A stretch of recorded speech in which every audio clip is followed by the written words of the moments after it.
Hey all, wishing everyone a very happy Pongal. So இன்றைக்கி என்ன பார்க்க போகிறோம் அப்படின்னா, சக்கரை பொங்கல் எப்படி செய்யறதுன்றது தான் பார்க்க போகிறோம். To watch. பாசிப்பருப்பு அரிசி வாட்டரும் ஆட் பண்ணி சின்ன குக்கரில் வச்சிடலாம்.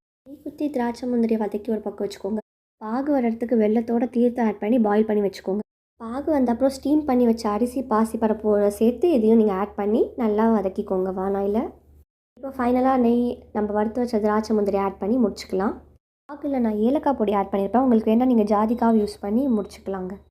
ஸோ ஃபைனலி சக்கரை பொங்கல் பண்ணி முடிச்சாச்சு. பாருங்கள், ஃபைனலி டிஷ் முடிச்சாச்சு. I swear it was wow wow wow. I should not compliment myself, but thing is really it came out so well. எல்லாருமே எங்கள் இடத்துல ரொம்ப என்ஜாய் பண்ணி சாப்பிட்டாங்க. I am grateful for it. So உங்களுக்கு இந்த video பிடிச்சிருந்ததுன்னா மறக்காமல் do like, share and subscribe. Tata.